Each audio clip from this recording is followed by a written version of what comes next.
empezar a hablar sobre la crisis del régimen oligárquico, caso argentino. En términos económicos, la oligarquía estaba integrada por terratenientes, hacendados, propietarios de minas y grandes comerciantes.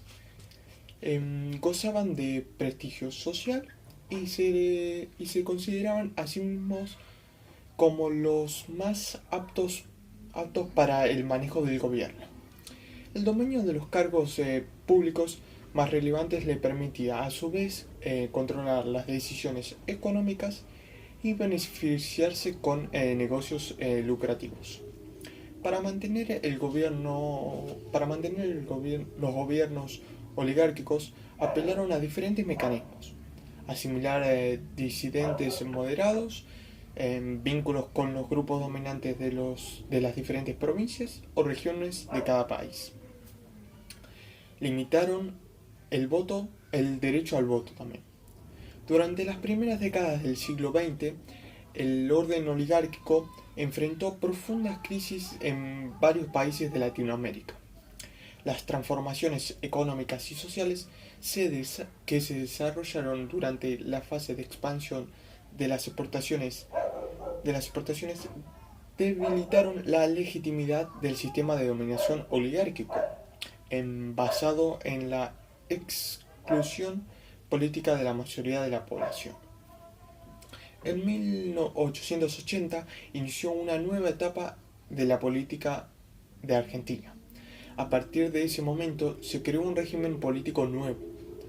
El gobierno estaba en manos de unas pocas familias terratenientes, las cuales combinaban ideas liberales y conservadoras. Para los diferentes regímenes oligárquicos, el desorden era lo principal para conseguir el desarrollo económico del país. Los miembros del PAN llegaron a ocupar los puestos más importantes de los tres poderes. El PAN, Partido Autonomista Nacional, fueron el partido que controló el Estado, una alianza entre los grupos políticos más importantes del país. Utilizaban el fraude para las elecciones, enviando muchas veces a la misma persona, a la cual los candidatos le pagaban por dinero a cambio de votos. Julio Argentino Roca asumió a la presidencia de 1880. Permanecía a una generación de políticos jóvenes y sus objetivos principales eran paz y administración. Roca fijó nuevos impuestos, fomentó inmigración y aumentó la calidad de empleados, entre otras cosas. En 1886 finaliza la presidencia de Roca y como sustituto eligió a Juárez Celman, que era aliado de él, y con su apoyo ganó las elecciones. Este aprovechó una salida de Roca para tomar el liderato del PAN, donde concentró un gran poder. Lo criticaban por su régimen, la corrupción, y lo denominaban un unicato, en referencia a que todas las decisiones las tomaba el presidente. En 1890 estalló una crisis económica. Un grupo de jóvenes había formado una unión cívica donde se unieron diferentes políticos. Organizaron una revolución para derrotar al gobierno, generando una rebelión en el Parque de Buenos Aires que duró 3 días. Esta fue derrotada. Sin embargo, a la semana, el presidente Selman tuvo que renunciar y su mandato fue liderado por el vicepresidente. En resumidas palabras, el PAN pudo superar la crisis económica de 1890 y se mantuvo en el poder. El régimen oligárquico debió enfrentar el surgimiento de partidos políticos que cuestionaban su poder. También debió enfrentarse a la cuestión social, caracterizada por huelgas y conflictos obreros. En nuestro país, el Congreso sancionó la ley Sanz-Peña, que estableció el sufragio obligatorio, universal y secreto, lo que significó un importante freno al fraude electoral. Esta ley trajo varias consecuencias. Por ejemplo, el cansancio del pueblo debido a la hegemonía y el fraude mediante el sufragio. La pertenencia de la clase aristocrática en el poder, excluyendo de la política a las clases populares y minoritarias, y las amenazas sufridas por los votantes en las elecciones públicas. Bien. Las presidencias radicales. La primera presidencia de Hipólito Yrigoyen marcó en la participación de la clase media, sobre todo la urbana, que se consideraba la base política de la UCR. Esta es la Unión Cívica Radical, que fue el primer partido que se presentó como un movimiento que proponía una nueva forma de hacer política y que defendía las elecciones libres y la honestidad en la administración pública. Las, radi las Los radicales pensaban que el aumento de las participaciones políticas de estos grupos garantizaba que existía un sistema democrático.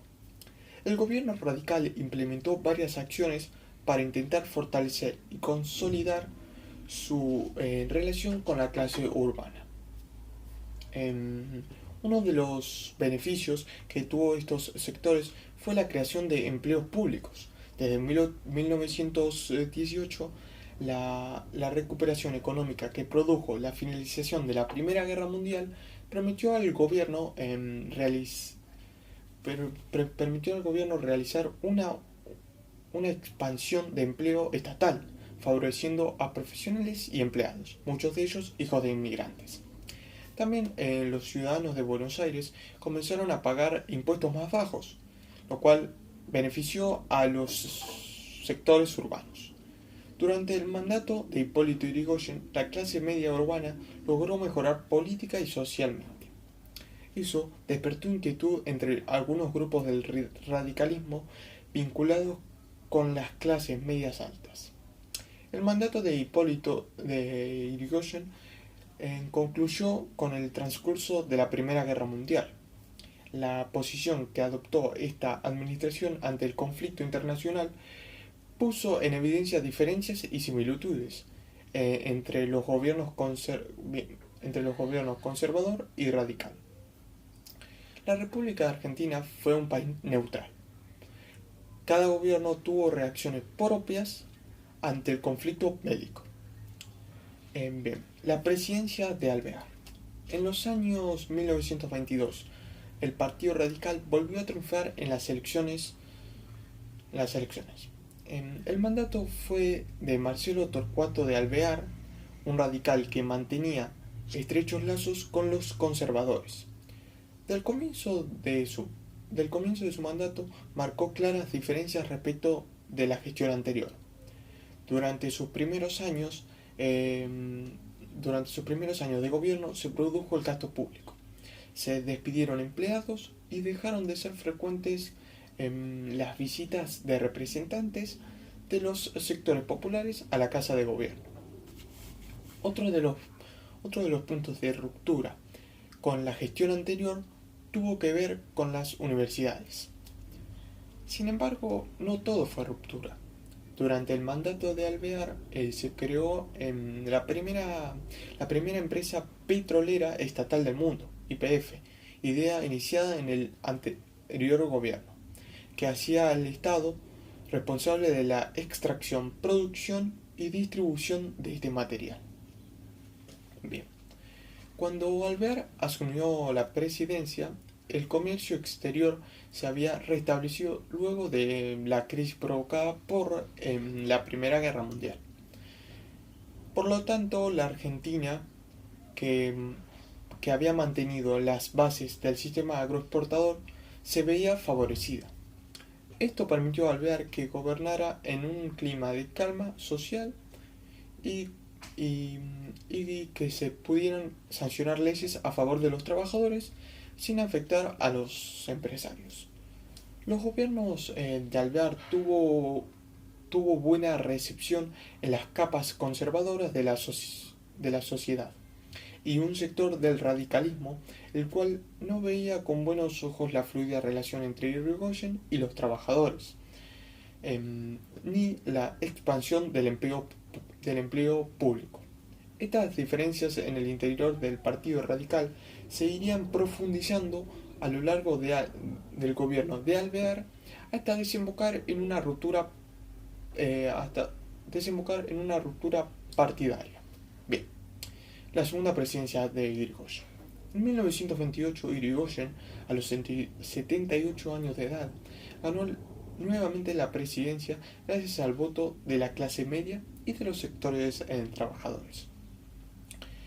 El regreso de Irigoyen al poder significó un retorno a su política de patronazgo y al aumento del gasto público, lo cual era facilitado por un contexto que resultaba favorable para las exportaciones agropecuarias. Durante su breve mandato, algunas medidas favorables a los sectores trabajadores. En este sentido, encaró la realización de reformas sociales. Aumentó el presupuesto asignado al bienestar social e impulsó la sanción de leyes laborales, como el establecimiento de la jornada de 8 horas propuesta en 1929. Asimismo, intentó ampliar el control del Estado sobre los sectores de la economía a través de decisiones enviadas al Congreso. Pero como el Senado continuaba en manos de conservadores, Irigoyen intentó nuevamente controlar a través de las intervenciones federales, reavivando de este modo el conflicto entre el poder ejecutivo y las provincias. Además, buscó consolidar su posición frente al ejército y al capital extranjero.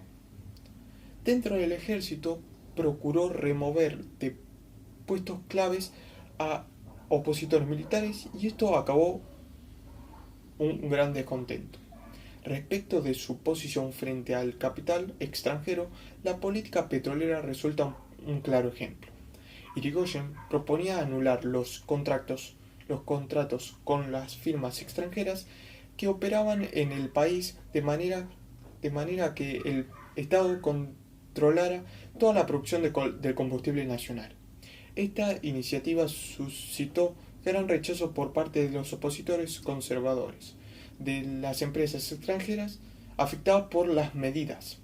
Uno de los desencadenantes del golpe de Estado de 1930. La crisis que tuvo lugar durante el segundo mandato de Irigoyen aglutinó a la oposición en contra del radicalismo. La vieja derecha conservadora y los nuevos nacionalistas se unieron para derrocar al gobierno radical. José Uriburu, por ejemplo, aspiraba a construir un gobierno militar que permaneciera en el poder durante muchos años para realizar la reestructuración del sistema político. Agustín Justo, por su parte, quería presentar al ejército como un guardián de la Constitución, implementando un breve gobierno militar de transición que garantizara el retorno a un gobierno civil. Militares y políticos se unieron, algunos estaban del lado de Uriburu y otros de Justo, y encararon una serie de acciones. El 6 de septiembre de 1930, Uriburu emprendió la marcha sobre Buenos Aires. Distribuyó armas entre los jóvenes civiles que acudían al colegio militar y que estaban a favor de la destitución del presidente. Y tras un escaso enfrentamiento, Uriburu logró su objetivo y se proclamó presidente. Esta destitución de gobierno llevada a cabo en forma ilegal a través de la violencia y que se produce repentinamente y tras un enfrentamiento armado es denominado como un golpe de Estado. Bueno, acá termino estos videos de estos temas y un saludo.